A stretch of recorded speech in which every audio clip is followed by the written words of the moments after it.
गुरुर्ब्रह्मा गुरुर्विष्णुर् गुरुर्ब्रह्मा गुरुर्विष्णुर् गुरुर्देवो महेश्वरः गुरुर्देवो महेश्वरः गुरु साक्षात् परब्रह्म गुरुर्साक्षात् परब्रह्म तस्मै श्री गुरवे नमः तस्मै श्री गुरवे नमः।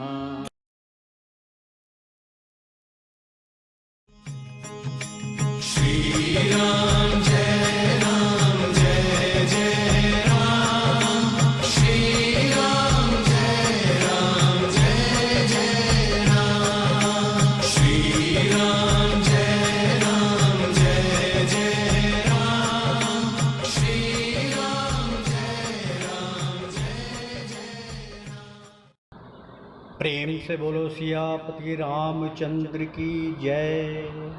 मित्रों, भक्तों, मैं आचार्य श्री राजेंद्र कुमार सूर्यवंशी भगवान श्री कृष्ण की चरणों की धूल उनका शिष्य।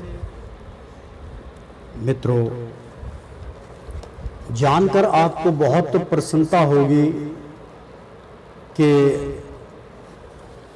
भगवान श्री रामचंद्र जी का इस घोर कलयुग में आगमन हो चुका है। सहपरिवार बजरंगबली विराजमान है इस घोर कलयुग के अंदर। मित्रों, रामायण का यहाँ संपूर्ण रामायण का अध्ययन चल रहा है। मित्रों, अमृत पान करा रहे हैं आपको, तो प्रेम से बोलो सियापति रामचंद्र की जय। तो मित्रों, प्रारंभ करते हैं, शुरू करते हैं आज का धारावाहिक। पिछले धारावाहिक में हमने बतलाया था आपको कि संहार आसुरी सेना को वानर निज दल में प्राप्त हुए। दुश्मन की फौज के दम भर में आधे एक असुर समाप्त हुए। यहाँ तक पिछले अध्याय में हमने आपको बतलाया था। आज का धारावाहिक प्रारंभ करने जा रहे हैं, तो प्रेम से बोलो सियापति रामचंद्र की जय। मित्रों, लक्ष्मण शक्ति का यहाँ पर उल्लेख है, चल रहा है, अमृतपान चल रहा है। क्या उत्पात मचाएंगे, क्या उत्पात मच रहा है, ये तो आप प्रत्यक्ष पूरे संसार में देख रहे हैं। तो ठीक है, शुरू करते हैं आज का धारावाहिक रामायण। लक्ष्मण शक्ति का यहाँ पर अमृतपान करा रहे हैं। मित्रों, तो कपियों ने आधे असुर दिए जिस समय मार, रावण सुनकर सभा में करने लगा विचार। नीति भरे बोले वचन मालवंत सिरनाथ, राजन प्रभु के सामने कुछ नाही पार बसाए। अर्थात मित्रों, कपियों की जो सेना थी, वानर सेना ने आधे असुर जो थे मार गिराए। रावण सुनकर सभा में, क्योंकि उसने तो भेजा था कि जाओ तुम्हारा भोजन आए हैं, खाइए, तो रावण सुनकर सभा में करने लगा विचार। और ये बात सुनकर रावण सभा में विचार करने लगा। नीति भरे बोला वचन, और आगे की नीति बना के और बोला, मालवंत सिर नाय, यानी कि मालवंत सिर नाय, सिर झुका के प्रभु के सामने बोला। राजन प्रभु के सामने कुछ नाही पार बसाए, कि प्रभु के सामने राजा का कोई पार नहीं बस रहा है, और कुछ नाही पार बसाए और कुछ नहीं हो सकता। सारे राक्षस गुणी जो है समाप्त होते जा रहे हैं। हे नाथ सुनो, जिस दिन से आप सीता को हर कर लाए हैं, यानी कि राक्षस गुणी और वहाँ पे जो सभा में बैठे हैं वो रावण को बतला रहे हैं क्या क्या हो रहा है। हे नाथ सुनो, जिस दिन से आप सीता को हर कर लाए हैं, उस दिन से असगुन नजर पड़े, यानी अपसगुन हो रहे हैं, लंका में संकट छाए हैं। उसी दिन से लंका में विपदा आ गई है, संकट छा गया है, क्यों जानबूझकर उनसे आप नाहक ही रार बढ़ाते हैं। आप जानबूझकर हरि महाराज से जो संसार के रचयिता है उनसे आपने बैर कर लिया। नाहिक ही अरार बेमतलब में आप जिद करके बैठ गए। सीता रघुवर को दे करके झगड़ा क्यों नहीं मिटाते कि सीता माता जो है उसको उनके रघुवीर सीता को उनके हवाले कर दीजिए और झगड़ा समाप्त कर दीजिए। माल्यवंत के वचन सुन हुआ दशानन लाल, यानी कि माल्यवंत जो था उनके सेना में जो था निशाचरों की सेना में था मित्रों वो।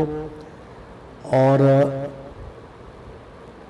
यहाँ पे श्लोक में आया था कि नीति भरे बोला वचन मालवंत सिरनाय, यानी कि मालवंत उनका जो था रावण का ही सेना नायक था, तो सिर झुका के उसने रावण से अब फिर अरदास लगाया, राजन प्रभु के सामने कुछ ना ही पार बसाए, प्रभु के सामने किसी का कोई पार नहीं बसेगा।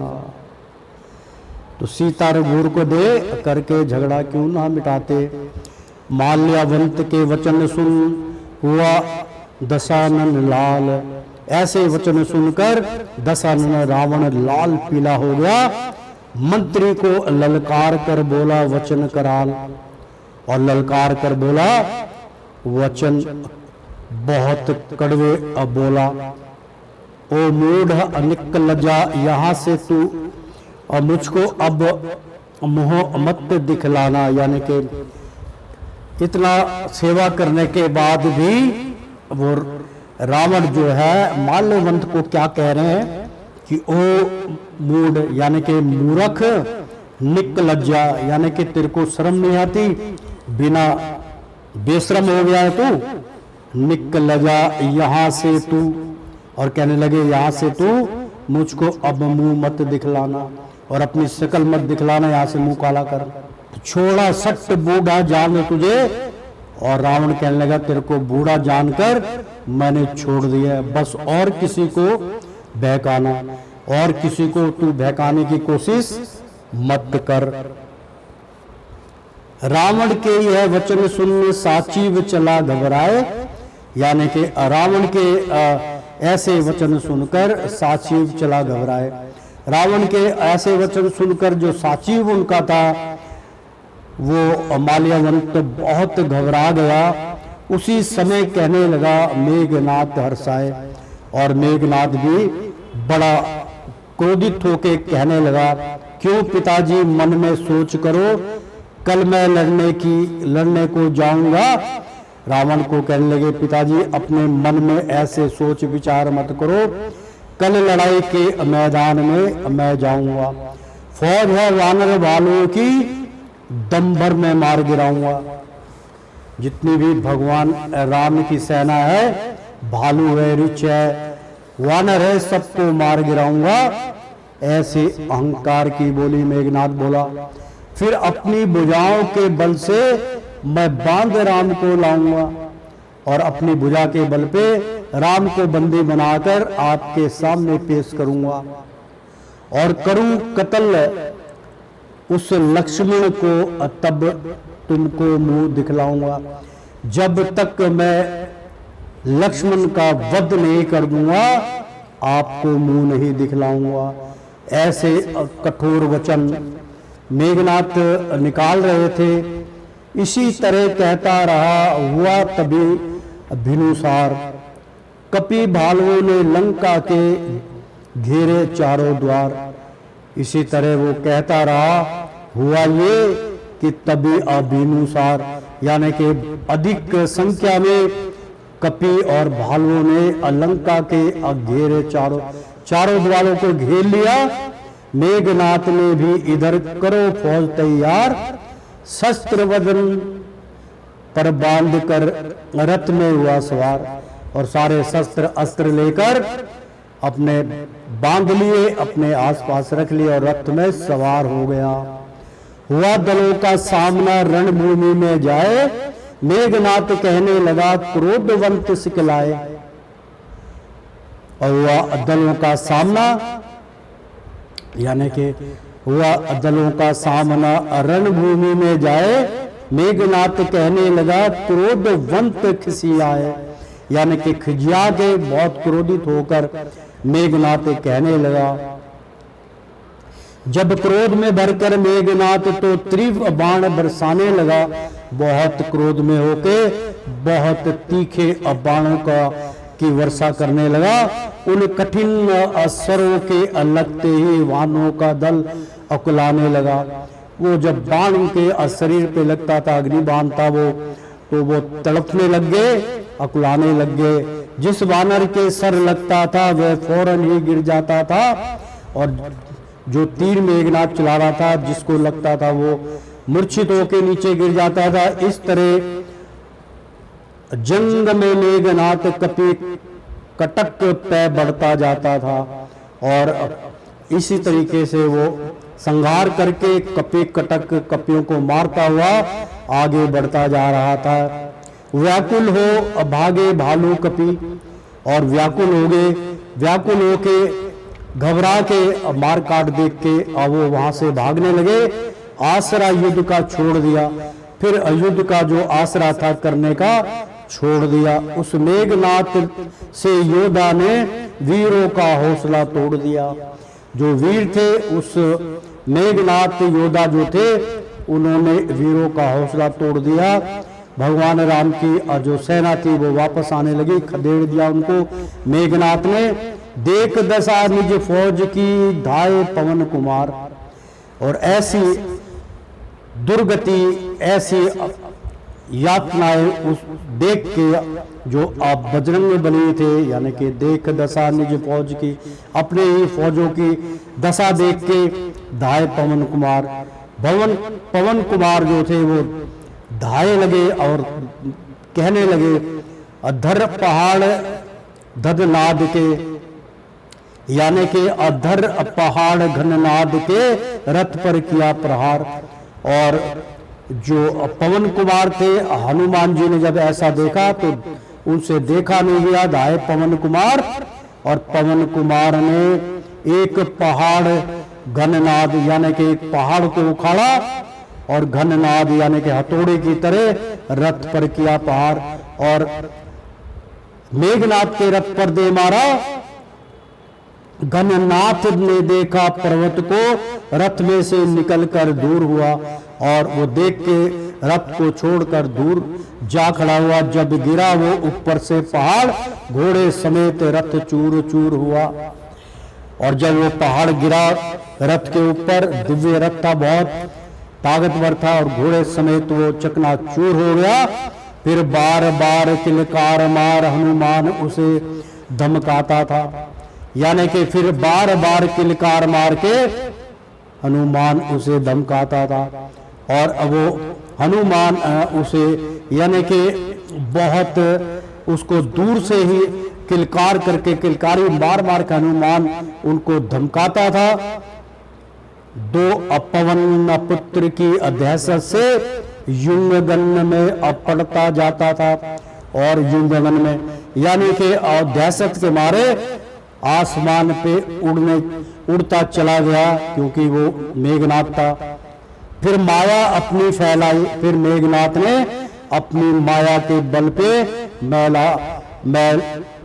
माया और फैलाई, और नभ से अग्नि भभकाता था, और अग्नि वहां से मुंह के द्वारा लोगों पे प्रहार करता था।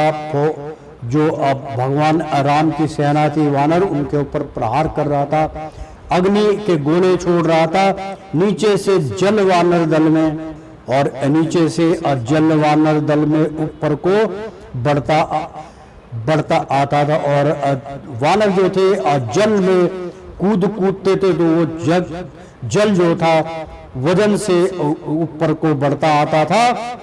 यदि ऊपर को कपी जाते थे तो बदन फूका ही जाता था, यानी कि अगर कपी जो थे वानर ऊपर चढ़ते थे, उछलते थे, तो उनका बदन फूका जाता था, क्योंकि अग्नि बरस रही थी। अगर नीचे को फिर आते थे तो पानी इन्हें डुबाता था, और नीचे को आते थे तो पानी में डूबने लगते थे।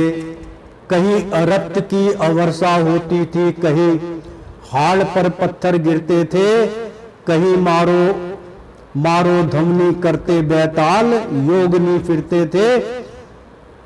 यानी कि कहीं रक्त की वर्षा होती थी, यानी कि खून की वर्षा होने लगी, कहीं हाड़ ना पत्थर गिरते थे, कहीं पे हड्डियां गिर रही, कहीं पे पत्थर गिरते थे, कहीं मारो मारो धमनी करते बैताल योगनी फिरते थे। और बैताल और योगनी जो थे वो मारो मारो करके आफत मोल दे रहे थे। और फिर सेना में एकदम हुआ घोर अंधियार, और फिर सेना के अंदर एकदम घोर अंधकार छा गया। विकल हुए कपि भालू सब करने लगे पुकार, और विकल हो गए कपि और भालू की सेना जो थी वो बहुत पुकारने लगे, भगवान का नाम सुमरन करने लगे। उसकी माया से व्याकुल हो वानर भालू जब घबराए। यह हालत देखी सेना की तब रामचंद्र जी उठ धाए। यानी कि उसकी माया से व्याकुल हो वानर भालू जब घबराने लगे तो यह हालत देखी सेना की, और ऐसी हालत सेना की देखकर तब रामचंद्र जी उठ धाए। और रामचंद्र जी फिर खड़े हो गए। मारा प्रभु ने एक सर, हुआ अंधेरा दूर। और भगवान श्री रामचंद्र जी ने एक जोर से सर का झटका दिया तो अंधेरा दूर हो गया। उदय हुए भानु तभी, और सारे बादल और सारी रेत अग्नि एक तरफ होकर, और अब भानु तभी उत्पन्न हुए। यानी कि चंद्रमा निकल आए, हर्षाए कपि सूर।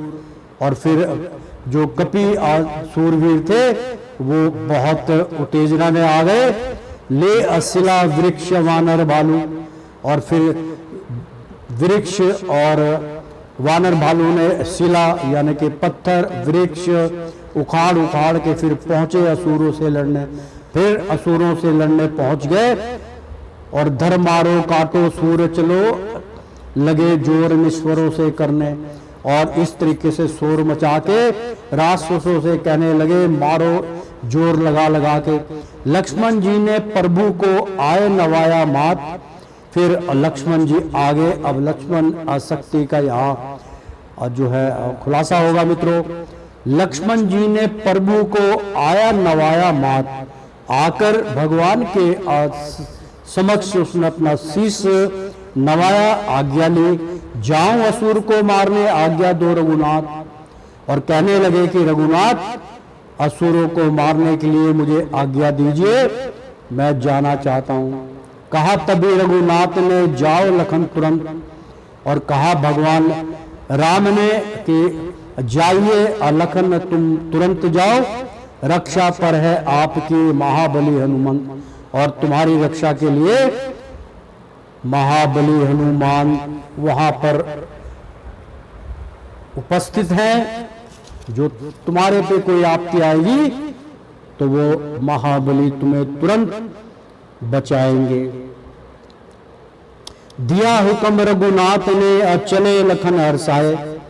यानी कि हुक्म दिया रघुनाथ ने, भगवान श्री रामचंद्र जी ने हुक्म सुना दिया कि आप जाइए, चले लखन हर्षाए। और जो लक्ष्मण थे वो प्रसन्नता के साथ युद्ध के मैदान में कूद पड़े। ललकारा धननाद को अरण भूमि में जाए।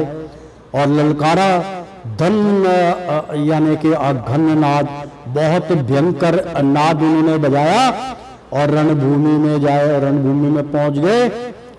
ओ दुष्ट असुर अब सन्मुख आ। और कहने लगे कि ओ दुष्ट असुर और राक्षस अब सन्मुख आ, अब मेरा सामना कर, देखूं तुझ में कितना बल है। और कहा मैं देखूं तेरे में कितना बल है। मेघनाथ को ललकारा, इस हुनर को मैं भी दे अखता हूं, कितना है जोर कितना बल है, कि मैं देखना चाहता हूं तेरे अंदर कौन सा हुनर है, देखता हूं कितना है अजोर कितना बल है और कितना तुच्छल है, कपटी है। सुने वचन जब लखन के, अब बोला वह बलखान, इंद्रजीत के सामने करता है अभिमान। यानी कि ऐसे लक्ष्मण के वचन ने सुनकर बलखान बोला, बलखान यानी कि मेघनाथ इंद्र जो था इंद्रजीत, कहने लगा कि इंद्रजीत के सामने करता है अभिमान, यानी कि इंद्रजीत के सामने इतनी बड़ी बोल अभिमान करता है, तो हे लक्ष्मण हो जा होशियार, तुमको अब काल बुलाता है। और मेघनाथ इंद्रजीत कहने लगे कि होशियार, अब तेरा काल आ गया, तेरे को काल बुला रहा है, होशियार हो जा। ये इंद्रजीत सर काट तेरा, रणमयी पर आज सुलाता है। यानी कि इस भूमि पर तेरे सर को काट कर और रणभूमि के अंदर यही तेरे को सुला दूंगा। मेघनाथ के वचन सुन बोले लक्ष्मण सकोपा, यानी कि मेघनाथ के ऐसे कठोर वचन सुनकर अब बोले लखन असकोप, बहुत मतलब संकोच करके, बहुत सोच समझ के छोड़ता हूं एक बाण को, अपने तन को रोक, और कहने लगे कि छोड़ता हूं एक बाण को, अपने तन को रोक। इतना कह के लखन ने धनुष को अपने तान, रथ में उसके जोर से मारा तीक्ष्ण बाण। यानी कि इतना कहकर लखन ने धनुष को अपने तान, रथ में उनके जोर से मारा तीक्ष्ण बाण। और लक्ष्मण जो थे उन्होंने क्रोधित होके एक बाण उसके और रथ पे मारा। रथ तो पहले टूटा था, जो दूसरा रथ था उसका मेघनाथ का, क्योंकि एक रथ टूट चुका था, दूसरा था उसका दिव्य रथ आ चुका था, उससे फिर आमना सामना हुआ और वो लक्ष्मण का सामना करते हुए। तो इतना कहकर लखन ने धनुष को अपने तान, रथ में उसके जोर से मारा तीक्ष्ण बाण। लगते ही बाण रथ टूट गया, सारथी गिरकर घबराया। मर्दानगी देखी लक्ष्मण की तो निश्वर को गुस्सा आया।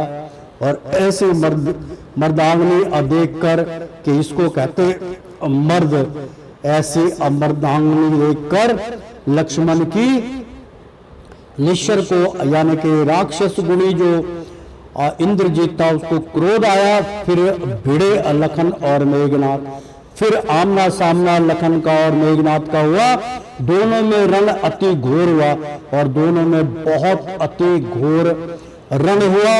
आपस में तीरंदाजी हुई, वार्तालाप हुई, एक से एक जीता ना जा। घंटों तक भारी जोर हुआ और घंटों तक युद्ध चलता रहा, किसी की भी पराजय नहीं हुई। क्रोध विवश तब लखन ने मारे बाण कराल, और फिर क्रोध होके विवश होके तब लखन ने मारे बाण कराल, यानी कि इतने बाणों की अब वर्षा कर दी कि फौज सभी मारी गई, असुर हुए बेहाल। और जितने भी असुर थे उसके साथ बेहाल हो गए।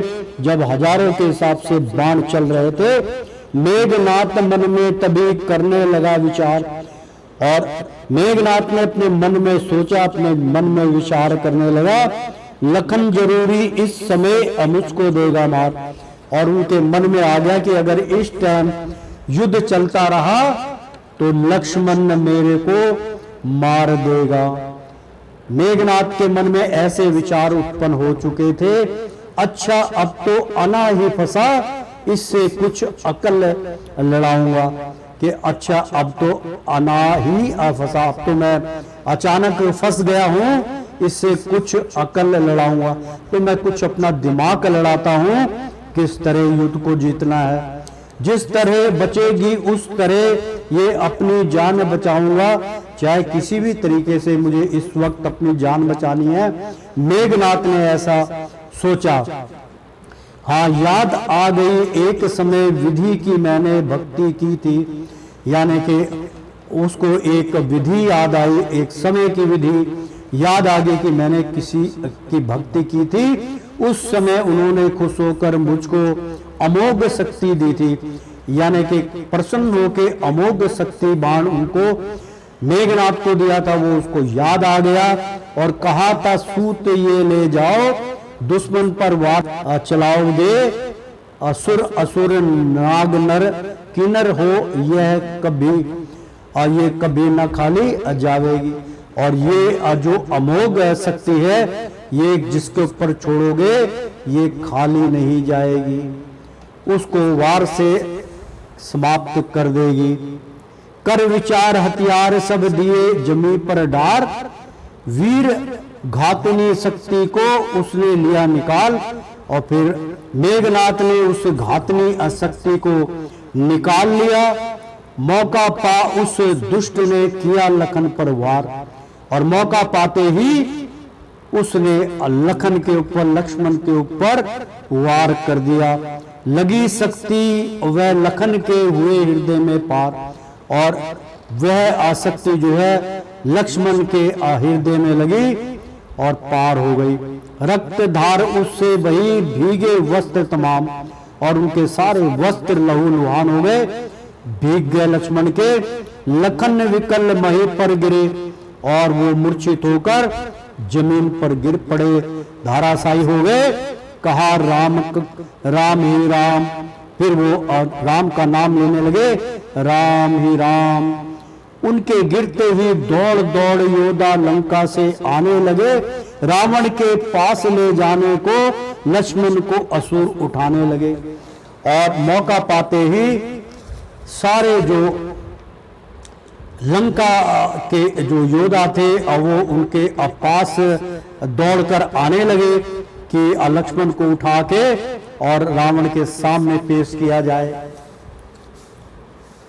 मेघनाथ समकोटि बलि, यानी कि मेघनाथ समकोटि अबलि, बलि असभ मिलकर जोर लगाते थे, वो उठे ना शेष अवतार, तब सब हार मानकर जाने लगे।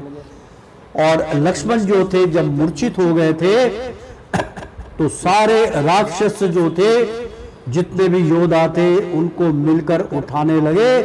तब उन्होंने अपना जो उनका बल था, यानी कि जो शक्ति थी, उसका उन्होंने प्रयोग किया। वो शेष अवतार थे, और शेष अवतार को कोई छू नहीं सकता था, समुंदर भी कम पड़ता था मित्रों। तो सब हार मानकर जाने लगे। उसी समय हनुमान जी लखन पास गए आए, और हनुमान जी उनके पास पहुंचे। देख दशा व्याकुल हुए, मुंह से निकली हाय। और हनुमान जी थे और उनके मुख से हाय निकली। ये क्या हुआ? सोचते ये रोते खड़े, दिल में अधिक मलाल। और सोचते थे और रोकर आंसू बहा रहे थे लक्ष्मण, और दिल में अधिक मलाल हुआ कि मैं कहाँ था। उठा लखन को गोद में, चले अंजनी लाल। और लक्ष्मण को उठाकर गोद में अंजनी के लाल चल पड़े। उधर प्रभु रघुनाथ ने देखा कटक तमाम, और भगवान रामचंद्र जी थे जो रघुनाथ थे, उन्होंने देखा कटक तमाम।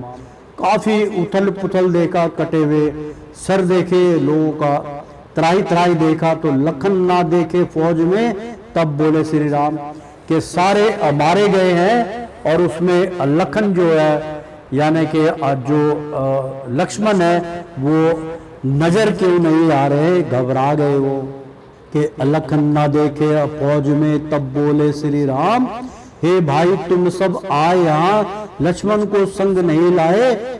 कि सब लोग तुम यहाँ उपस्थित हो गए, लक्ष्मण कहाँ है? लक्ष्मण को क्यों नहीं लाए? उसको अकेला कहीं छोड़ दिया, तुम सभी यहाँ चले आए। क्या तुमने उसको अकेला छोड़ दिया? और सब के सब उनको अकेला छोड़ के चले आए। फड़का है बाया नेत्र मेरा, और बाया जो है मेरा नेत्र जो है, मेरी आंखें फड़क रही है। कुछ दिल ने फड़का खाया है, और दिल मेरा थोड़ा सा घबरा रहा है। मालूम मुझे यह होता है कहीं लखन कष्ट में आया है, कि मेरे भ्राता लक्ष्मण को बहुत बड़ा कष्ट ने घेर लिया, ऐसा मेरा दिल कहता है। बस इसी तरह श्री रामचंद्र अपने ख्याल दौड़ाते हैं, गोद में लिए लक्ष्मण जी को हनुमंत उधर से आते हैं। हनुमान जी जब देखा कि लक्ष्मण को गोदी में लेकर भगवान राम के पास आ रहे हैं, तो हे के गोद में लिए लक्ष्मण जी को हनुमंत उधर से आते हैं। देख लखन की सकल प्रभु व्याकुल हुए आपार। भगवान ने जब अपने लक्ष्मण को देखा मूर्छित, लहू लुहान देखा, कपड़े लहू से भरे हुए थे, तो व्याकुल हो गए, बहुत व्याकुलता में डूब गए, आपार उनका व्याकुलता हो गई। वानर दल में मच गया दारुण हाहाकार, और वानर दल के अंदर बहुत भयंकर मच गया, दारुण मतलब हलचल मच गई, हाहाकार मचने लगा कि लक्ष्मण कैसे मूर्छित हो गए। सर गोद में रख लक्ष्मण का निज कर से सुख को साप दिया, यानी कि सर गोद में रख लक्ष्मण का भगवान श्री रामचंद्र ने तो निज कर से मुख को साफ किया, और अपने हाथों से अपने वस्त्र से उनके मुंह को साफ किया। भाई के गम में रो रो कर रघुवर ने महाविलाप किया, और रो रो के बहुत विलाप करने लगे भगवान श्री राम। हे भाई लखन क्या हुआ तुम्हें जो इतने खामोश हुए, यानी कि हे भाई लखन आपको क्या हुआ, तुम्हें इतने तुम खामोश क्यों हो, कुछ तो बोलो भाई, कुछ तो बोलो।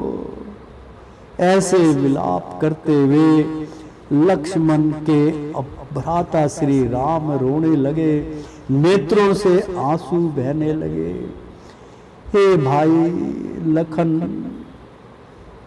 उठो, तनिक उठो, देखो हम पुकार रहे हैं, खामोश क्यों हो। इतने घोर उन्होंने जो है उनके ऊपर रघुवीर ने विलाप किया। कुछ खबर ना अपने तन की है, पल में ऐसे बेहोश हुए, यानी कि कुछ खबर ना अपने तन की, कोई उनको अपने शरीर का पता नहीं है, पल में ऐसे बेहोश, और वो बेहोश हो गए। भगवान रामचंद्र जी उनकी हालत देख के बेहोश हो गए। आज्ञा मांगी थी मुझसे ये, मेघनाथ से लड़ने जाता हूं, और मेरे से आज्ञा लेके मेघनाथ से लड़ने की इन्होंने मेरे से इजाजत दी थी। हे स्वामी कुछ मत फिक्र करो, मैं अभी मार कर आता हूं, और मैं अभी मार कर आऊंगा। तो मुझको भी यकीन हुआ ये ही मेघनाथ का नाम मिटाएगा, और मैंने यकीन कर लिया कि मेघनाथ का नामो निशान लक्ष्मण मिटा देगा। यह खबर नहीं कुछ मुझको थी, भाई मूर्छित हो जाएगा, और मेरे को नहीं पता चला कि मेरा भाई जो है मूर्छित हो जाएगा, मेघनाथ की शक्ति से प्रहार करने पर वो मूर्छित हो जाएंगे।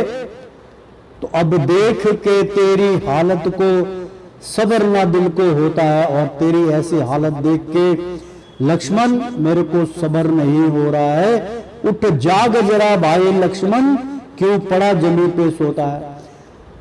भाई लक्ष्मण तू जाग जा, क्यों जमीन पर लेटा हुआ सो रहा है, तेरे भाई के ऊपर कष्ट आ रहा है।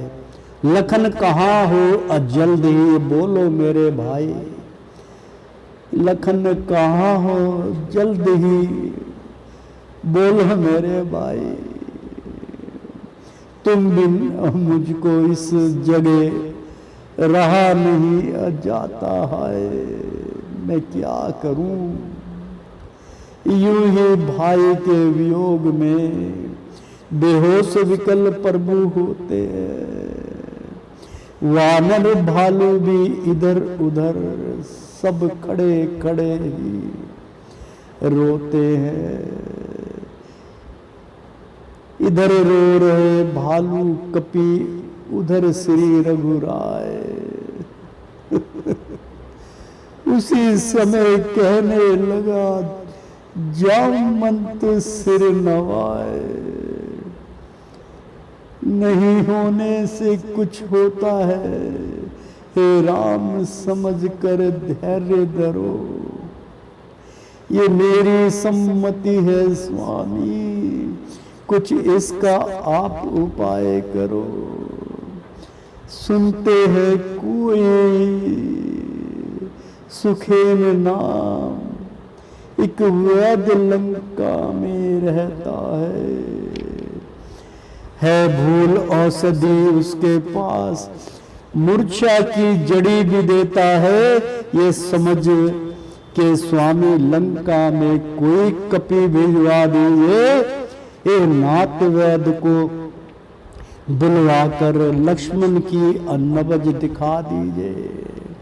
जामवंत के वचन सुन बंधा जरा कुछ धीर, आगे आए उसी दम पवन पुत्र बलवीर। ऐसा विलाप, ऐसी धीरता सुनकर बजरंगबली वहां उपस्थित हुए। पवन पुत्र बलवीर वहां आ गए। रामचंद्र ने तब कहा, हनुमान तुम जाओ, लंका से उस वैद्य को फौरन लेकर आओ। आज्ञा अप्पा रघुनाथ की, चल दिए पवन कुमार। धर लघु अरूप तुरंत ही पहुंचे उसके द्वार। ब्राह्मण का रूप धारण करके घरेलू जैसे लघु रूप, यानी कि एक साधारण व्यक्ति आम जैसे वहीं का रहने वाला हो, ऐसा रूप हनुमान जी ने धारण किया। दरवाजे पर एक बोर्ड लगा, उस पर सुखेन यह लिखा था, और निशा काल हो जाने से वह द्वार बंद कर रखा था।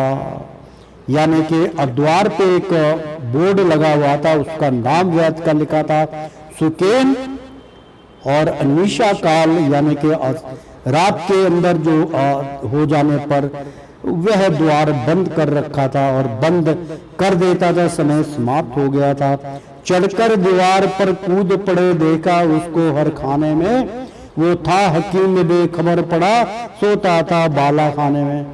यानी कि अपने बाला खाने, अपने बालकों के साथ हकीम जो थे वो सुखेन सो रहे थे।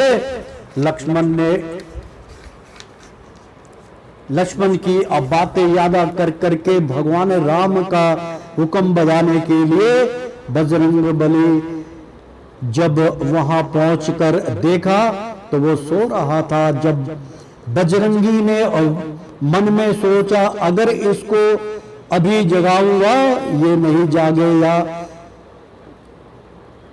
उग्र किया, फिर इस प्रकार ले जाऊंगा। अगर इसने शोर मचा दिया तो मैं इसको कैसे ले जाऊंगा। बस दिल में अब यह आती है, घर समेत उसे उठाऊंगा। और भगवान की कृपा से जो हनुमंत थे वो पहाड़ों को उठा लेते थे, घर तो कुछ था ही नहीं। उन्होंने क्या किया कि अपने मन में विचार किया, अगर मैं जगाऊंगा तो बहुत काम खराब हो जाएगा, क्यों ना घर समेत उठा लूं उसको। और सोते ही सोते पल भर में राम दल में पहुंचाऊं मैं, और ये सोता रह जाएगा, और पल भर में मैं भगवान के दल में इसको पहुंचा देता हूं। बस अभी उठाकर उसका घर हाथों पर अपने धार लिया, ले जाकर झट राम दल में फौरन ही आए उतार दिया। और उस पूरे यानी कि मकान समेत, घर समेत उसके वैद्य को उठाकर अब भगवान राम दल में लाकर खड़ा कर दिया। सब लोग अचंभे में देख के पड़ गए कि ये किसका घर लेकर उठा ले आए। तो हनुमान ने उसी दम दिया, सुखेन जगाए। फिर सुखेन को जो वैद्य थे उनको जगा दिया। डरा देखकर वैद्य तब बोले, श्री रघुआय, यानी कि बहुत भयभीत हो गया था वैद्य। तो भगवान श्री राम ने बोला, हालत देखो लखन की, यह सुन हाथ बढ़ाए, देख नबज श्री लखन की, बोला यह सिर नाय। और उसने भगवान का कहना मानकर सुखेन ने नबज देखी लक्ष्मण की, तो शक्ति से मूर्छा आई है, अब स्वामी कोई आस नहीं। वैद्य कहने लगा कि वो शक्ति बाण जो लगा है उससे इसकी मूर्छा आ गई है, अब स्वामी कोई आस नहीं है, उसको बचाने की कोई उम्मीद नहीं है। वो द्रोण पर्वती असंजीवन, यानी कि कहने लगे कि वो द्रोण पर्वत है, यानी कि वो अद्रोण अपर्वतीय संजीवनी इस वक्त हमारे पास नहीं, और इस वक्त हमारे पास वो संजीवनी नहीं है, द्रोण पर्वत पे लगी होती है। तो गर द्रोणगिरी पर्वत पर जा हनुमंत संजीवनी ले आवे, तो रात ही रात में आ जावे, तो प्राण लखन के रह जावे। बहुत सुंदर वाणी मित्रों, बहुत मन को शांति देने वाली ये वाणी यहाँ पे दर्ज है मित्रों, कि योग साधक जो थे योग के द्वारा भी वो इलाज करते हैं, लेकिन ये राजवैद्य थे, इनको लाए तो राजवैद्य कहने लगे, क्योंकि वैद्य का काम दुश्मनी नहीं है, उसने तो जान बचाना ही है। तो वैद्य कहने लगे शक्ति से मूर्छा आई है, अब स्वामी कोई आस नहीं, कोई आस नहीं है, वो द्रोण पर्वती संजीवन इस वक्त हमारे पास नहीं है। गर द्रोणगिरी पर्वत पर जा हनुमंत संजीवनी ले आए, और हनुमान जी अगर वहां से जाके संजीवनी ले आएंगे तो रात ही रात में आ जावेंगे, तो प्राण लखन के रह जावें, तो प्राण लखन के बच जाएंगे। ये परख है उसी संजीवनी की, मननिंद दे के अजलती है, यानी कि दिन में उसकी पहचान ये संजीवनी की कि मन निंद दिए के अजलती, जगमगाती रहती है, मन कभी बुझती है जगती, मानिंद यानी कि जगती और बुझती है, उसकी यही पहचान है। सूरज के पहले असर करे आखिर निशा के ढलती है, यानी कि रात अगर ढल चुकी हो तो वो काम नहीं करेगी, उससे पहले पहले रात्रि में ही वो अपना कार्य करती है। सुनकर पवन सुखेन के फड़क उठा सब अंग, और सारा अंग उनका फड़कने लगा। हाथ जोड़ रघुनाथ से कहने लगे बजरंग, और भगवान से हाथ जोड़ के बजरंग बली कहने लगे, हे नाथ कहो अचंद्र को अभी कपड़े की भांति अनुचोड़ में, यानी कि अगर आप मुझे को याद दे तो पहाड़ क्या है वो, मैं चंद्र की तरह यानी कि चंद्रमा को भी कपड़े की तरह निचोड़ कर आपके सामने ले आऊं, उसका अमृत लेकर स्वामी लखन के मुख में छोड़ूं मैं। अगर कहो विधाता रुद्र विष्णु सब देवों को यहाँ ले आऊं, उनसे लखन की 3 बार सब अमर अमर स्वर बुलाऊं। गर कहो तो मैं पाताल में अजा सर्पों को फौरन इत आऊं, हे नाथ लखन के जीवन को वो अमृत कुंड यहाँ जाऊं।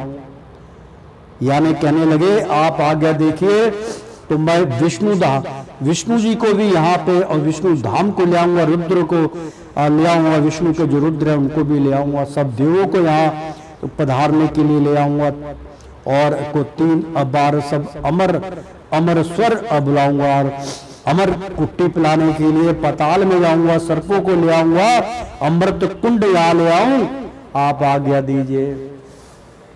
कहो प्राण निज छोड़ दूं रामचंद्र रघुराय, आप कहते तो मैं अपने प्राण निछावर करके लक्ष्मण के प्राण दान दे दूं। हनुमंत कहने लगे मैं अपने प्राण की यानी कि कहो प्राण निज छोड़ दूं, अगर आप कहते तो मैं अपने प्राण छोड़ देता हूं और लक्ष्मण जीवित हो जाएं, आपके भ्राता रामचंद्र रघुराय। लखन लाल के बदन में बोलूं फौरन जाए, जो आज्ञा हो आपकी करूं सो इस बार, जो आज्ञा हो तो मैं उनके अंदर प्रवेश करके जो कहना है कह डालूं। इतना कहे बजरंग बली चले चरण उर्धार, और चरण पकड़ के आशीर्वाद लेकर दूतों ने जाकर कहा रावण से संदेश, काल ने भी घर जाकर बोलो यूं अलंकेश। यानी कि दूतों ने जाकर कहा रावण से संदेश दिया कि काल ने भी घर जाकर अब बोलो यूं लंकेश। और लंकेश को जाकर बोलो, हे कालनेमी हनुमान कपि बूटी लेने को जाता है, तू उसको जाकर रहा रोक, यही ख्याल में आता है। और जब लंकेश को पता चला कि ये क्योंकि वो जो है वो वहाँ लंका में ही पाई जाती है मित्रों, लंका में जो हिमालय है वहाँ पे वो जड़ी बूटी पाई जाती है, जो जड़ी बूटी लेने के लिए जिनकी यहाँ पर जो है वैद्य ने व्याख्या की थी, संजीवनी लेने के लिए भगवान ने छोड़ दिया, रावण ने जो है रास्ता रोकने के लिए जब उसको चेतना उसको बतलाया गया राक्षसों ने कि हनुमंत लेने के लिए जा रहे हैं लंकेश, तो कहा कि हे कालनेमी, और तो कालनेमी जो था उनका दूत था, बहुत माना हुआ, तो हनुमान कपि बूटी लेने को जाता है। यानी कालनेमी ने कहा कि हनुमान जी बूटी लेने जा रहे हैं, लक्ष्मण जीवित हो जाएगा, तू उसको जाकर रहा रोक। और लंकेश कहने लगे कि तू उसको जाकर उसकी राह रोक, यही ख्याल में आता है और यही मेरा मन के अंदर आता है। तो रास्ता हनुमान का रोकने को जाकर अपनी माया फैला, और अपनी माया फैला दे, जाकर रास्ता रोक दे। जिस तरह निकल आए सूरज कुछ छल कर, वही उपाय चला, और अपना उपाय चलाकर ऐसी रचना रच दे कि वो सोचे कि सूरज निकल आया है, ऐसा छल कपट कर। जब ही दशानन ने कहा कालनेमी से हाल, कालनेमी ने तब कहा सुन मेरा अहवाल। तब उन्होंने कहा रावण से, लंका को जलाकर खाक किया ऐसे हनुमान दिलावर हैं, उसके रास्ते को रोक सके ऐसा वो कौन बहादुर है। जब एक ही हनुमान जी ने पूरी लंका को जला के ध्वस्त कर डाला था, खाक कर दिया था, काले रंग की हो गई है, तो उसके रास्ते को रोक सके ऐसा कोई बहादुर नहीं है। कौन बहादुर है। गर भला चाहते हो अपना, सीता रघुनंदन को दीजिए, पर चरण प्रभु के बार बार वंदन जग वंदन का कीजिए। उनके यानी कि जो कालनेमी थे, जो काल था, मतलब जो है स्वयं जो रावण के अवश में था, वो खुद उनको कहने लगा कि इस हनुमान का कोई कुछ नहीं बिगाड़ सकता, तो अगर आप मेरी बात मानो तो रावण अगर भला चाहते हो अपना, तो सीता रघुनंदन को दीजिए। रघुनंदन जो भगवान श्री रामचंद्र हैं, उनको सीता सौंप दीजिए, और चरण प्रभु के बार बार, और पड़ चरण प्रभु के बार बार उनके नसमस्तिक को जाइए, चरण पकड़ लीजिए, वंदन जग वंदन का कीजिए, और वंदना उनकी जग वंदन करिए, बार बार उनका नाम लीजिए। रावण गुस्से में भरा सुनकर ये गुप्तार, रावण ने ऐसी वाणी सुनकर भयंकर गुप्तार हुआ, बहुत गुफ्तगू करने लगा, गुस्सा करने लगा, अनप सनप बोलने लगा। मारन को उन असुरों ने ली निकाल तलवार, मन में निश्वर सोचता मारे हुए खल मोए, रामचंद्र के दूध से मरु तो मुक्ति होए। रावण ने गुस्से में भरा और सुनकर ये गुप्तार, उसकी जो बातें थी वो सुनकर बहुत क्रोधित हुआ। मारन को उन असुरों ने, और जो असुर थे उसको मारने के लिए तलवार निकाल ली, मन में अनिश्वर सोचता। फिर मन में जो राक्षसी गुणी जो उनका कालनेमी था, रावण का राक्षस गुणी था, तो वो सोचने लगा कि हमारे ये खल मोए, बजाय ये मेरे को मारेंगे राक्षस गुणी लोग, तो इससे भला तो यही है कि रामचंद्र के दूत से मरूं तो मुक्ति होए। क्यों ना मैं रामचंद्र के दूत श्री हनुमान जी से लड़ पड़ूं और उनके हाथों में मारा जाऊं, तो मुझे मुक्ति प्राप्त होगी। बहुत सुंदर यहाँ पर जो है सोच उनकी दिखाई गई मित्रों।